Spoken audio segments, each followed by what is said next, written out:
Olá, sejam bem-vindos ao Em Dia com a Ciência em Entrevista. Você já imaginou que as conchas de ostras podem ajudar a produzir ovos mais baratos e sustentáveis? Pois uma pesquisa do Instituto Federal do Maranhão busca transformar esse material que muitas das vezes vai parar no lixo em fonte de cálcio para galinhas poedeiras. A proposta promete unir economia para os produtores, qualidade para os consumidores e sustentabilidade para o meio ambiente.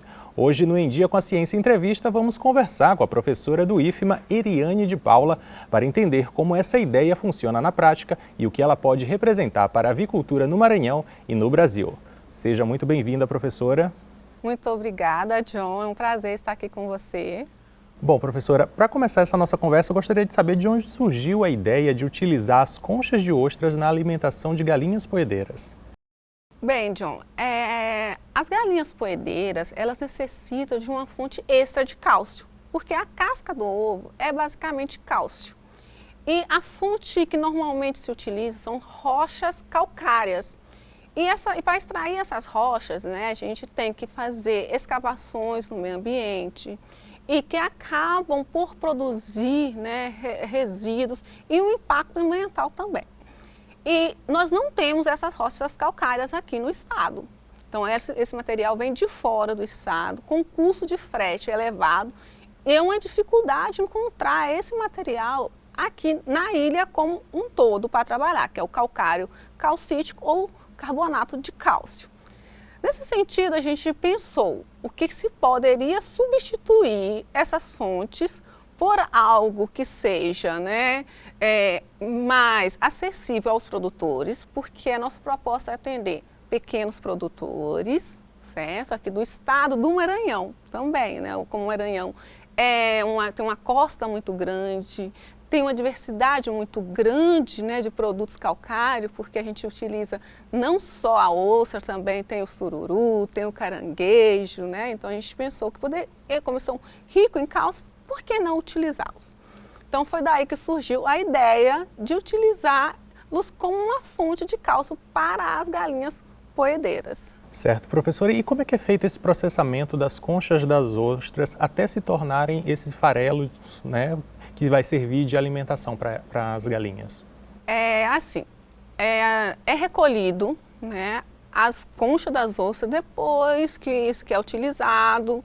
E nós temos alguns depósitos ao longo da costa maranhense, que são depósitos de lixo, né? Como se fosse um resíduo de lixo. Então, que normalmente polui o ambiente, também é um produto cortante.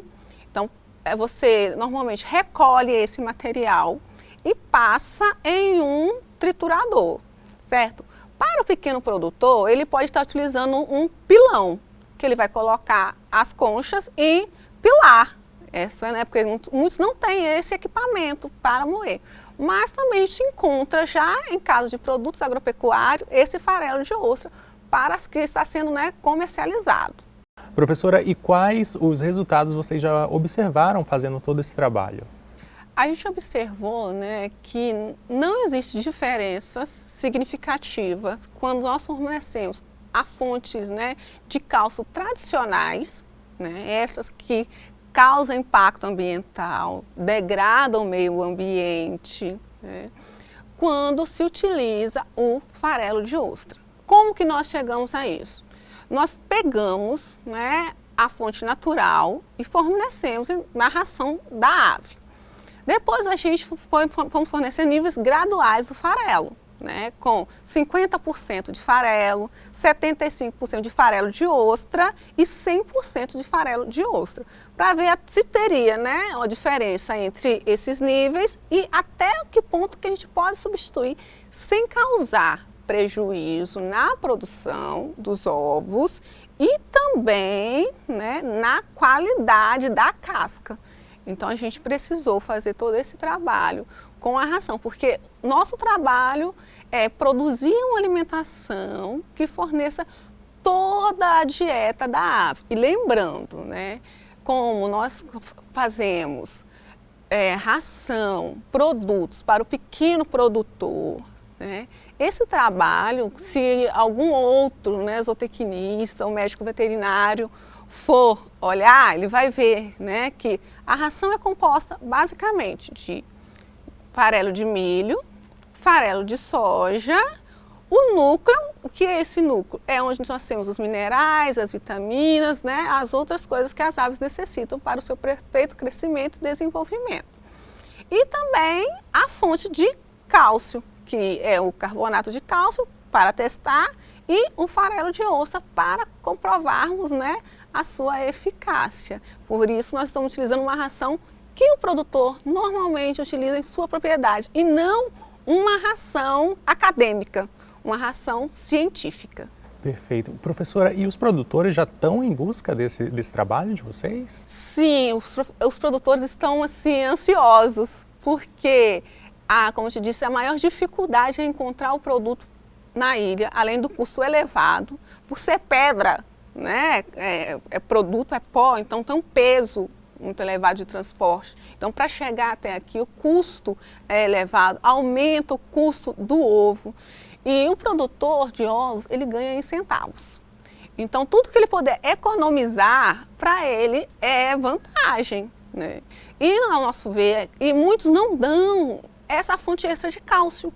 Então, quando eles veem, que a gente normalmente faz semanas de formação para os produtores, e nós temos também, né, no IFAMA Campo São Luís Maracanã, vários cursos, entre eles, né, o curso de técnico em agropecuária, tanto na modalidade integrada, quanto subsequente, quanto proexas, e muitos deles são produtores ou filhos de produtores. Então eles veem a nossa pesquisa e já levam para a prática também sua propriedade e veem, né, nós vemos o resultado do que a gente produz na prática cotidiana assim, do produtor maranhense. Então tem um impacto muito forte na vida desses jovens pesquisadores, desses alunos, não é isso, professora? Sim, tanto dos jovens, né, eu tenho no caso, né, são 5 bolsistas, né, são bolsistas tanto da FAPEMA quanto bolsista IFMA, né, são dos cursos de zootecnia, agronomia e licenciatura em ciências agrárias. Eles têm a oportunidade de vivenciar, né, a pesquisa acadêmica, que muitas vezes, né, ali eles não têm oportunidade de dentro da sala de aula, né, a gente mostra gráfico de pesquisas, assim, mas como é vivenciar isso? E quando eles vivenciam isso, eles podem ter a oportunidade de se tornar também um futuro professor, que nós precisamos e muito de professores, né? E também nós temos, nesse sentido, os filhos dos produtores, que levam para casa esse conhecimento no cotidiano, né? Ontem mesmo, filhos de um produtor estavam lá fazendo com a gente, né, um estágio, e falou assim, olha, eu posso levar isso para o meu pai. O Senar também está continuamente com a gente, com uma parceria, levando isso para o produtor.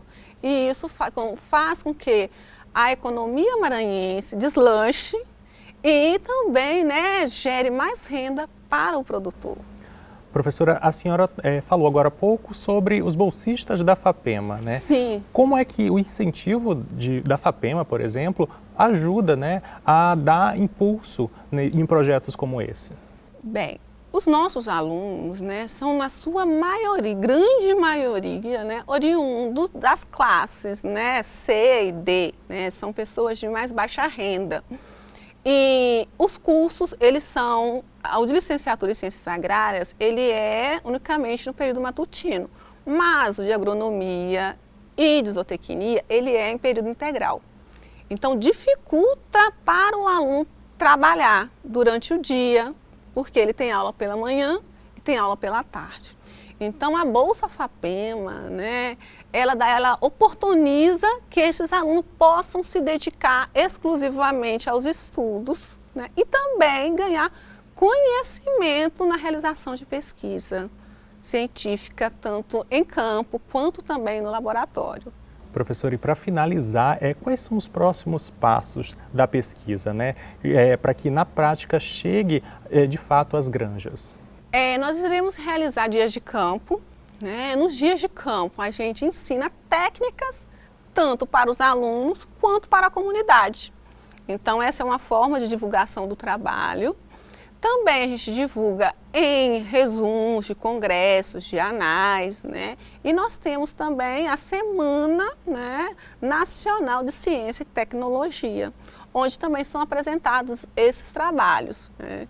E como um todo, assim, a pesquisa, de um modo geral, ela é também do boca a boca, né? Um aluno fala para o outro aluno que vem atrás daquele recurso. Muitos produtores ligam para o campus querendo saber como cuidar, como construir um sistema, porque o nosso sistema de produção dessa avicultura, ele é um sistema que atende às atuais exigências do mercado, que são galinhas livres de gaiolas, né? Quando você vai no supermercado, você vai ver lá escrito galinhas livres de gaiolas.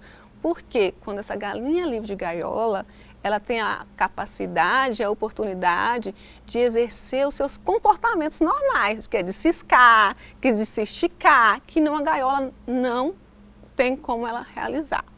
Então a gente dá essa oportunidade para o produtor aprender. A gente também vai até a casa do produtor, quando é necessário, fazemos visitas técnicas, fazemos também, né, dias, né, em propriedade, dias de campo, visitas técnicas, tudo para que o produtor ele tenha um acesso ao conhecimento que está sendo gerado dentro da universidade. E também nós temos a extensão, né? A extensão, ela leva o nosso conhecimento até a comunidade. Então, os alunos também fazem esse trabalho nas disciplinas de extensão, que é obrigatório no currículo. Perfeito, professora. Muito obrigado por compartilhar com a gente a sua pesquisa. Obrigada, John. É um prazer estar aqui com você. E, como sempre, né, a UFMA e a TV UFMA, né, oportunizando a divulgação do conhecimento científico. E obrigado a você que nos acompanhou aqui no Em Dia com a Ciência Entrevista. A gente fica por aqui e até a próxima.